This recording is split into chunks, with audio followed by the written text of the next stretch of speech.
Hi, Dustin from Roland here, and today we're going to take a closer look at the AIRA Compact P-6 Creative Sampler. Let's jump right in. As always, make sure you're using the most up-to-date firmware available on the official product page. Samples, which are the source of all audio in the P-6, live on the pads, and you've got 8 banks of 6 pads. Just press the bank button a second time to access banks E through H. You've got a couple different control sections on the top panel we'll take a look at. The rotary encoder on the top left to change BPM and adjust many different parameters in the menus, as well as the 16 multi-purpose buttons along the bottom, which act as the step sequencer, a chromatic keyboard, pattern select when the pattern button is engaged, hands-on control for step loop performances, and lots of different shift functions to access menus and parameters. The best way to get started with any sampler is by sampling. So let's record some sounds. You can sample external audio from any of the inputs. These include the stereo mix-in jack, the headset connector part of the output jack, USB-C class-compliant audio, and also the built-in microphone right here. The P-6 can also resample internal audio, which is an indispensable tool for getting creative with sound design. More on that later. Let's get started with the built-in mic, and we'll sample everybody's favorite school-time instrument, the recorder. Press the sampling button to get started. Then select an empty pad to sample to. If you want to record to a pad that already has a sample on it, simply press delete, select that pad, and press delete again. Alright, let's select our pad, and when we're in sampling mode we have lots of different options for settings, one of the most notable being the lo-fi button, and this will change the recording sample rate from 44.1 down to 11 kilohertz. Now this gives us the option for more of a lo-fi vibe, but also more sample time per pad. And you can see on the screen the maximum available sampling times per pad at different sample rates, either mono or stereo. The pitch knob will control whether we're recording in mono or stereo. Now when we're using the built-in mic, let's set it to mono. The start knob will set the length of the sampling.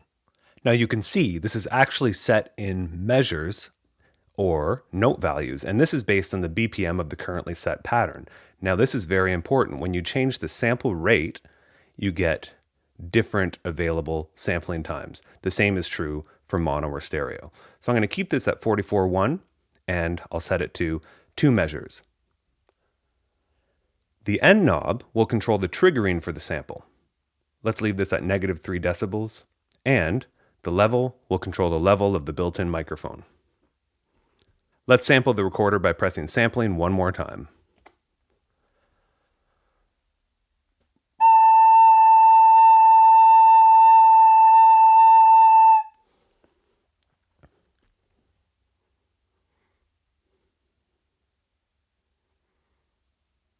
Now we've got the sample on the pad, ready for playback and pattern sequencing as well as sample editing. We'll come back to this soon.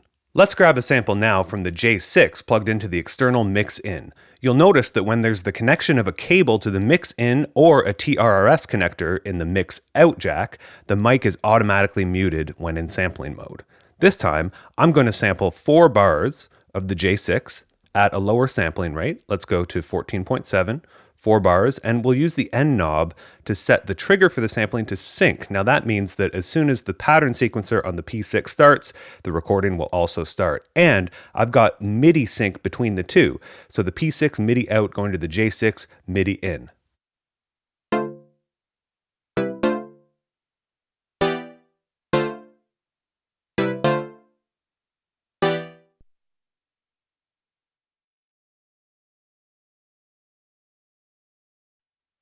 And there we go.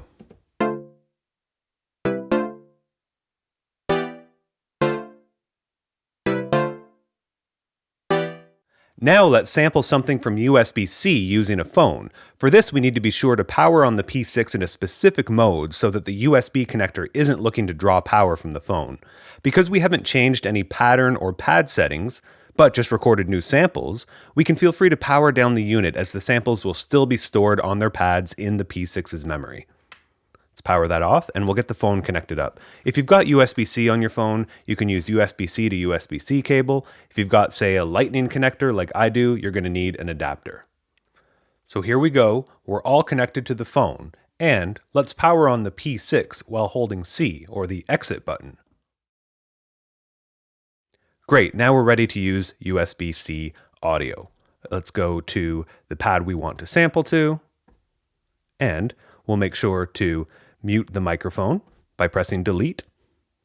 And let's set up sampling. Let's just go maximum sampling time, and we'll go ahead and play it.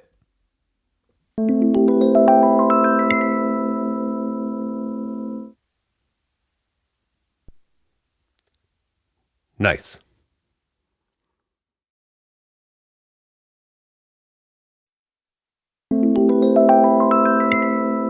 One of the most exciting things about USB-C class compliant audio on the P-6 is that the audio flows in both directions. So that means that the audio not only from the P-6 internally, but the external inputs, including the microphone, will be included in that audio stream straight to your phone or tablet.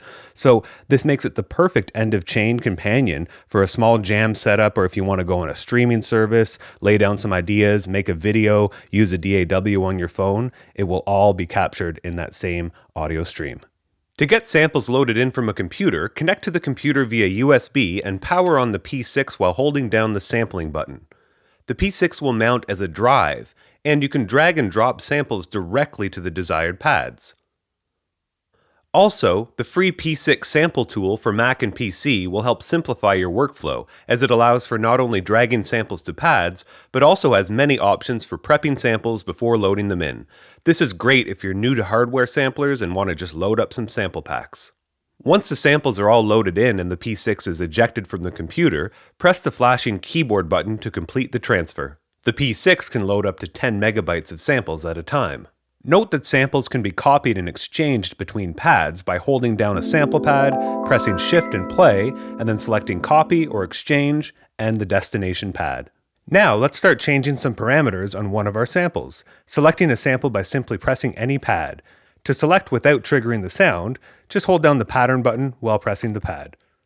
All of the settings we're going to take a look at here pertain to each pad individually. The top 4 controls in the sample section are pitch, start and end time, and sample level. Just like selecting a sample, if you want to see the current value of any parameter without changing it, hold down the pattern button and twist the knob. The buttons underneath the knob allow us to add an additional lo-fi effect, and Shift plus lo-fi and Enter will allow us to change the depth of that effect. We've got the gate setting. Now this changes how the sample playback reacts to how long the pad or the keyboard is pressed down, and also gate length in the step sequencer. This is a very important setting depending on what we're trying to do. And then we have loop. When we turn loop on, the sample will loop. We can also make it play in reverse by holding Shift and loop, and once more we can play it in an alternate loop.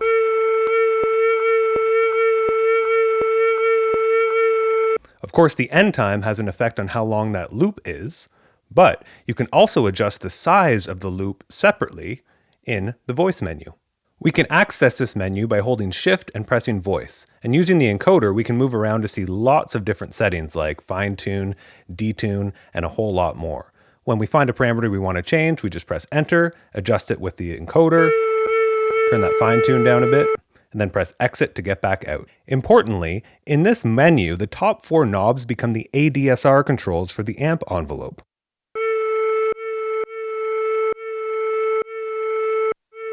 And make sure to turn gate on for traditional synth envelope behavior. And let's go back and make sure our end point of the sample is all the way to the max again. There's even a menu setting for the type of amp envelope we want to use, and we can change this from ADSR to ADR to cyclical. Now that we've got our sample a little more set up, why don't we turn on keyboard mode with this button right here, and now the step buttons become a keyboard with octave up and down here. In addition, if we hold Shift and press Gate, we can change this sample from mono to polyphonic playback, so we can play chords. Each sample also has its own multi-mode filter. To access this, we hold Shift and press Filter, and in this mode, these knobs control filter type, let's go to low pass, filter cutoff, resonance, and then envelope depth from the amp envelope. Over to the left, we have key tracking and velocity for the filter cutoff. So now, we've got this sound. The dedicated pitch envelope, Shift Pitch Envelope, takes things even farther. It's important to note that the ADSR controls here behave a little bit differently. On the P-6, the envelope shape for the overall pitch automatically adapts based on the sustain level, so that the sustain level remains at the original pitch. We recommend checking out the manual for more visual depictions. Again, remember the gate setting is very impactful here. On the left, we have envelope depth.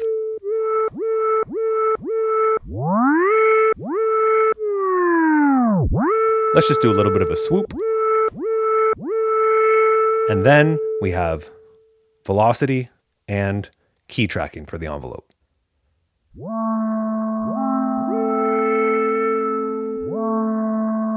Finally, moving to the mixer menu, Shift and Mixer, we can take a look through the menu options here. We can control panning, and this is available on the pitch knob. We can also do auto pan and set this to random for random panning with every new note played. That's very cool. Moving over, we've got output buses, and this is really cool. So the default is effect. Now what this does is it routes this sample through the MFX section, which we'll take a look at momentarily, or you can route it through bus A or bus B. Now both of these are dry and unaffected by the MFX, and they have independent volumes accessible when in the mixer menu by holding Shift and adjusting pitch and start. You can see B and A. Now this is a great way to group samples together and bring the volume up and down as a group. In this menu, we also have delay send and reverb send, and these are available on the start and end knobs.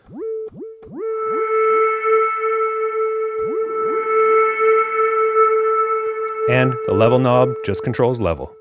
With that, let's take a look at the many effects options in the P-6. Each pattern has its own delay and reverb, and you can edit the settings by holding Shift and pressing Delay Reverb.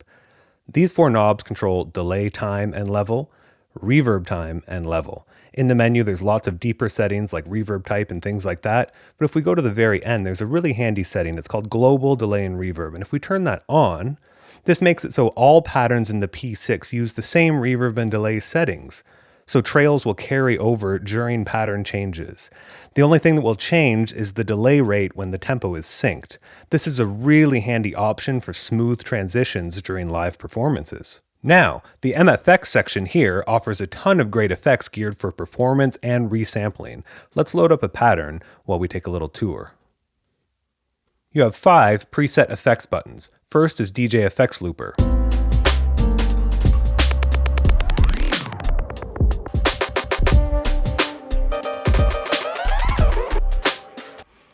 A 2-voice pitch shifter,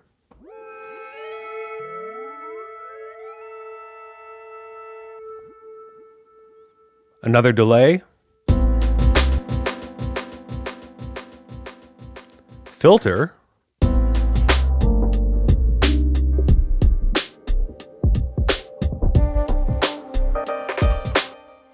scatter effect,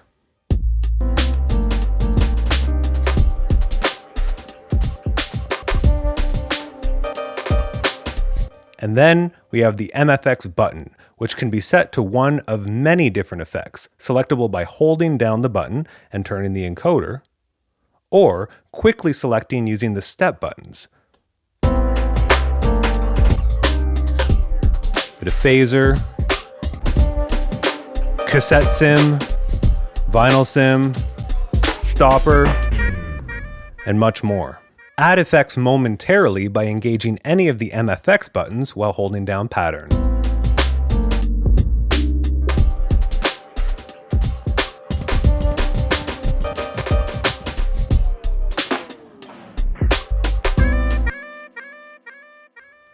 With an effect selected in this section, the 3 control knobs adjust different parameters, and many also have shift functions for even further tweaking.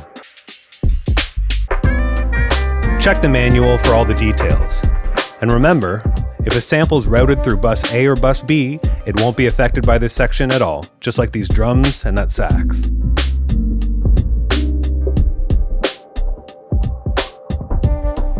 So we've already seen a quick overview of some sample editing options on the P-6. Now let's get into a classic technique, sample chopping. Any sample can have a chop setting available in the voice menu. And what this does is it slices up the sample into evenly spaced chops, anywhere from 2 all the way up to 64. For this sample, let's go with 4. As soon as a chop setting is applied, and we go into keyboard mode, you'll see that it no longer plays the sample chromatically, but will now step through each chop across the keyboard.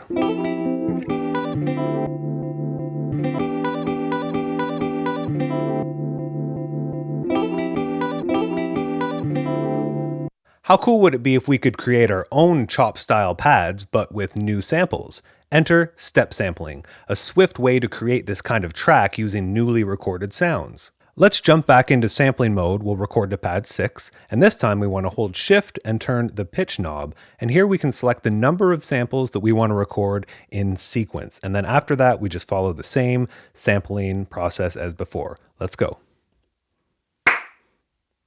Number 1, number 2, number 3, number 4. Now we have our new samples laid out across the keyboard with the chop setting already applied. If you want samples on a chop track to play over top one another, simply change the pad from mono to poly. Clearly, step sampling is a great way to get even more real estate out of a single pad. If you would like to prep your own samples in a DAW to be ready for a quick chop, just make sure they're spaced evenly on a grid, export it as a single file, and, once inside the P-6, simply set chop to the number of samples used and you're ready to go. Now, let's jump into the pattern sequencer. You can select an empty pattern, holding down pattern to select the bank, and using the step buttons to select the pattern, or initialize the pattern in the menu. Let's start by laying a kick sound down on the step sequencer using these buttons. Press play, and for real-time recording, we'll press record. And metronome settings are also in the menu. Let's play some snares. Now that we've got some stuff laid down, you can hold down any step and you can change the note, or on a chop track, change the chop that it's playing. And you can also scroll through lots of options while holding the button, pressing Granular. So you can see here we've got things like velocity per step, gate time per step, micro timing, which will shift things just off the grid a little bit. And note that the micro timing is actually separate from the shuffle, which we have per pattern. So you can shift things around even more. The probability setting is very interesting. We've added some new things to check out, some of them being play only the second of 2 times and things of that nature. If we go through, we also have substeps, which will allow ratchets and repeats on a single step. Let's put that back where it was. And also, we can do motion recording per step. So if I wanted to change the pitch on this snare, on that step, and put it down on this step, we'll get this. Motion recording can also be registered in real-time recording by twisting the knobs, and that includes knob settings in the sample edit menu, like filter and that kind of thing. Let's add in some other drum sounds I already have pre-prepared. While holding shift, if you press a pad, you will unmute or mute it. You can do this with entire banks as well. We can set the length of our pattern with shift and last step, but we can also go shift and play and select duplicate. Let's do that twice to turn this into a 4-bar pattern. I'll also unmute a bass part I've got going on, and now let's record in real time some of the chop that we made.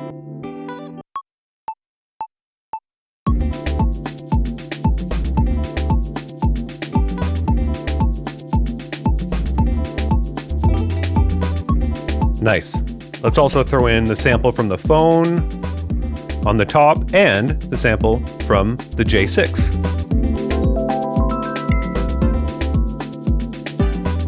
Great, and to round it all off, let's bring that recorder sound back in, real-time recording.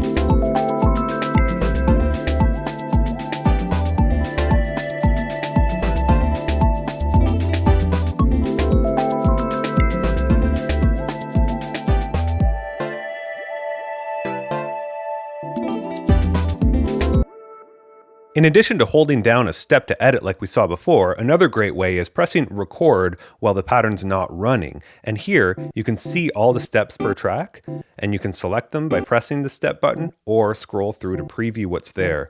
When you're in this spot, you can also do additional motion recording on the top knobs and in the menus.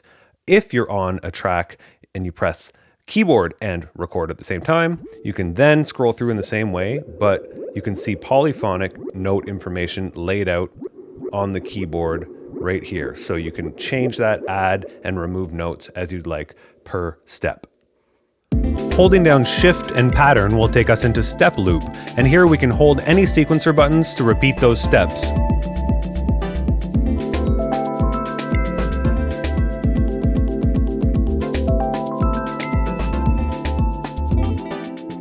The granular section on the P-6 takes sound design to a whole nother level. We can see the granular button here, and this will act the same as any other pad for selecting and playback. The granular can use any samples currently in the P-6 as its source, and it will use sections of that sound to create brand new stereo and polyphonic tones. To select which sample granular is using, you can go Shift and Voice and select the sample this way, or use the shortcut by holding granular and pattern and pressing the pad that you want. Let's use the EP sound. The start and end knobs in the granular section have some different functions. Start controls what we call head position for the playback head, and end controls the grain size. Let's try that on the keyboard.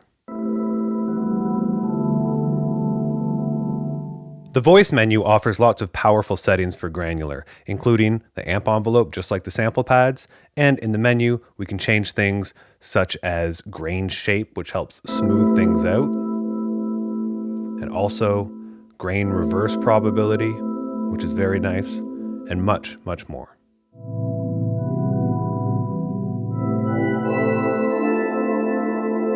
The P-6 also has extensive external MIDI controls for the granular section.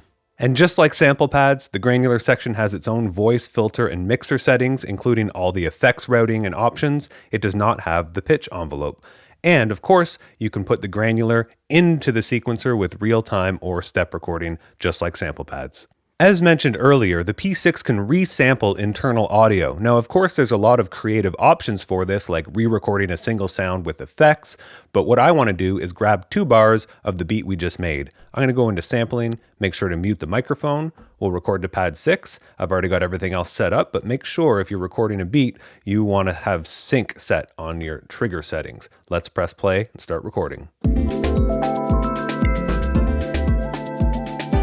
The P-6 will always be able to record its internal sounds when sampling. No special mode is required for resampling. Alright, now we're going to have that audio on pad 6, and I'll turn on loop to make sure it's a perfect 2-bar loop. Here we go, loop is on. Let's turn up the volume a little bit, and we've got that committed as audio. To save the work you've done in the P-6, hold Shift and press right. You've got an all option, which will save everything that you've done. You can also save individual pad settings or all pad settings, same for patterns, or just save your effects settings. Note that if you execute a factory reset, this will delete the internal samples and patterns. Check out the manual for steps on how to backup and restore. Thanks for watching, and enjoy the AIRA Compact P-6 Creative Sampler. Sampler.